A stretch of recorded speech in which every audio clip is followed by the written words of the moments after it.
continues to inspire many young Filipinos, not just through his work, but through how he chooses to live bright now. Okay, so everyone, please welcome Sun Life Philippines brand ambassador and our very own bright boy, Donnie Pangilinan! A round of applause, please!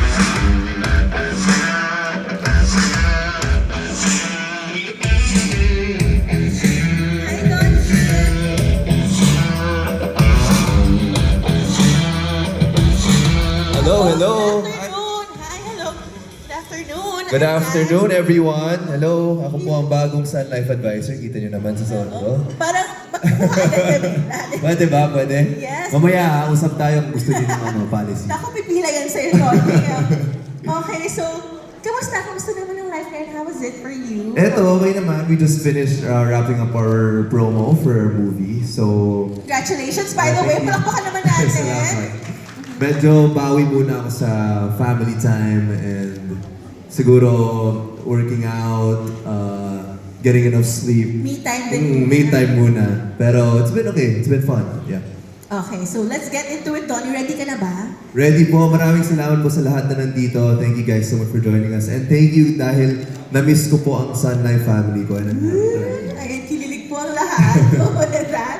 Okay, so, eto na. We're actually putting you on the spot, Donnie, this afternoon with a simple and very important question. What's the first step?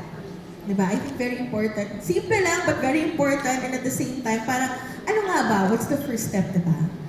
Oh. What's the first step? Am I gonna answer or do you have Okay, more? meron tayong, Meron ano ba? tayo. Yes, but Okay. wait, there's more. Okay. Ayan, so, ang gagawin natin is, we'll give you a life goal, and you tell us the very first step someone should take to get started so they can achieve that goal. Ayan, ready ka na? Game agad. Ready, ready. Game, ready agad siya. First step. First step. Okay, so umpisahan na natin to with the first goal, which is join my first pickleball tournament. Ang dami may goal nito. Join my Parang first ito, goal ko pickle. rin Ang dami to in na- life. Sino nagpe-pickleball dito? Konti lang. Uy, bago yun ah. Parang Dami goal nila, I think goal nila. Oo, goal nila ngayon. Okay. If that is your goal, the first step would be texting your friends to play. Ay, totoo. Kailangan Diba? natin support Kailangan system. casual muna. Kasi, huwag muna yung bibili ka na ng racket tapos sapatos tapos lahat. Paano kung hindi mo gusto yung pickleball, diba? Hindi mo alam. So, just show up with your friends, play casually, and see what happens from there. That's true. Kailangan din natin ng support system sa mga ganyan, diba? Yes, kailangan. Oo. Okay, ito naman. Next goal. Start my own business or passion project. I think you can relate to this. Yes. Okay. I'm actually there right now, one of my baby projects. But the first step I did was call one of my mentors to ask for his advice. And then call or contact a team you trust. Kasi sobrang importante yun eh. Because you can do what business you want, but if it's not with the right team, it's never gonna turn out right. So these are the people you're gonna journey with, the people that you'll go through ups and downs with. And syempre gusto mo yung mga taong may trust ka, and syempre may taong na lahat kayo aligned sa gustong mangyari dun sa business na yun. Yes, di ba parang we love being independent, right? Yeah. But sometimes it's okay to admit that we need people to, to help us and support Yeah, of us. course. Yes, and to tell you the truth, even if it hurts sometimes. That is so true. That is so true. Okay, ito, goal number 3 naman. Travel, ito marami rin may goal nito. Travel to my dream destination. The first step would be, well, check your finances first, of course. But if everything is set, schedule mo. Yes. Plot mo yung Agad schedule na, mo. totoo. Kasi may mga times of the year na hindi okay pumunta doon siguro. Do your research kung ano yung mga pwedeng gawin doon and who you want to bring. And usually me kasi, I do both eh. I either want to set a place na I'll travel alone or I'll travel with people that, I want to spend time with. So, depende. Kasi, masarap din minsan mag-solo travel ah. Have you tried? I have before. And it's a different kind of fulfillment. Kasi parang you get to learn more about yourself. Siyempre, nandun na yung different cultures. Pero yung mas makilala mo yung sarili mo na walang tao sa paligid mo. Parang ibang klaseng satisfaction din. What kind of a traveler are you ba doon? Are you the type na you're planning ahead talaga? Or sometimes there are moments na may mood ka na, book na ako ng flight agad. Ako ganun minsan. There are moments, mas gusto ko nga yun yung spontaneous. Yung wala akong dalang backpack. Actually, backpack lang siguro. Or maliit. Grabe naman Kung may luggage ako, walang laman. Kasi hindi ko alam kung anong mangyayari. Mas gusto ko yung mga ganung situation. So, I've done that before na I'd go to a different country and I'd plan it like 2 days before. Tapos kung ano mangyayari, yun yung mangyayari. And I think that's something that relates with what we're talking about now, is not being afraid to just take the first step, to just show up. Sometimes you don't need to have all the answers.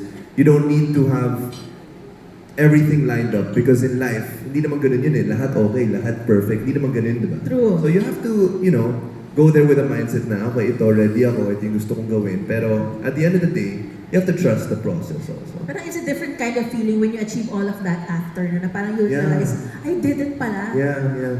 Exactly. Okay, and next naman, ito. Finish my first marathon. Napatigil ka na. Parang napaisip ka na. Hindi pa ako nag-marathon eh. Grabe yun. Iba ang klase training, dedication. no? Yung sister ko si Hannah, naka-marathon na. Yung parents ko, ilan na ba? Naka-15 each. Wow! So, from experience, the first step is to get a coach. Or go to a training na parang club. Or just, if it's your first marathon, if you've never ran in your life, I wouldn't suggest a marathon. Siyempre, I'd suggest 1K Or a muna, running, 2K muna, 3K. Get your body checked first. Kasi baka hindi rin compatible yung ganong klaseng distance kasi it takes a lot. And it's not healthy if didiretso ka sa marathon, diba? So, step by step, start with small kilometers, small distances, short distances, and do it with a fun group, That's true. Yeah. Again, with the people that we actually enjoy being with. Yeah, or even Of course. complete strangers. Ang daming run clubs ngayon, 'di ba? Sobra. Sobrang naging popular yung run clubs and yung mga hangouts na yun during or after the pandemic, because for some reason, in a good way, people got more health conscious, I feel. And they really wanted to take care of their bodies and think about what's gonna happen when I'm 40, 50, 60, 70 years old. Will I thank myself for doing these things? So, I think mas nagiging mindset ng tao yun ngayon. True. And maka tayo, hindi naman talaga kasi parang lahat tayo parang fitness Tayo pa era. rin. Tayo Tayo pa pa rin. rin. Sige. Lahat tayo parang fitness era, di ba? Yes, fitness era na yun. Okay. So ito, ang next goal naman natin is buy my first home. Wow, buy my first. Yes. First step to buying my first home. As in, na-set na lahat, may finances ka na and everything. Yeah. Kahit wala Kung ka. wala Like, pa. parang goal mo pa lang talaga na. Goal I mo? wanted, yes. Ako, write it down. Write it down and put it in places in your life na makikita mo. Like, for example, your wallpaper in your house. Waking up, ito yung goal ko. When you're starting a project, ito yung goal ko. Ako, I do that eh. Yes. I write down certain goals and hindi mo alam na naisip mo subconsciously. Pero nandun eh. Yeah. Like, at the start of the year, I actually have this notebook full of goals. And then I forget about it, I just hide it.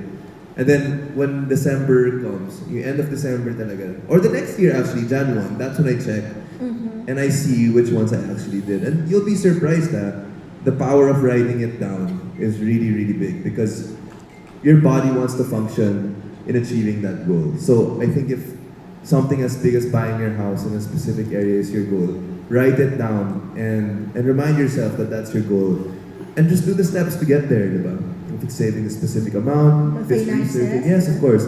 Researching also where you want to spend your life in the future. Kasi now, there's a lot of people also moving to the south, to the north, to the east. So true. So where you envision maybe starting a family, I don't know, I think if you want to buy a new home, you also want to think about what you want to do in that home. If you're the type of person who wants to go cycling, go swimming, spend time beside a church, I don't know, depends eh. Kasi iba-iba yung wants and needs natin. So, siguro yung lifestyle mo, Yeah. You surround yun yourself yung with parang it, yes. magiging surroundings ng home na yun. Yeah. Just keep those goals in mind. Okay. Okay. Palakpakan naman po natin si Donnie, di ba? Parang I realized lang na parang no matter how big the goal is, parang you really have to take that step. You really have to begin and start small.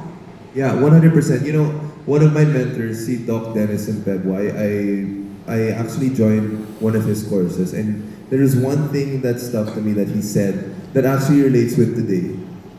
He said when you get into a car and you go to a specific destination, you don't go there thinking that all stoplights will be green.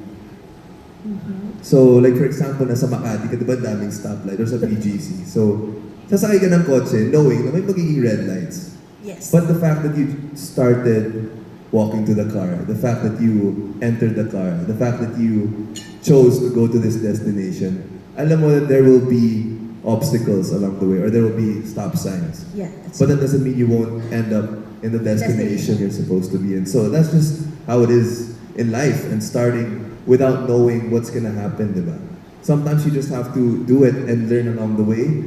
Of course, you have to plan. I'm not saying don't be prepared. You have to also do your own thing. You have to make sure that you show up, make sure that you do the work. But nothing in life is guaranteed, diba? 100%. Yes. So just showing up and being there. Actually, I like what they said in the panel before this. I agree.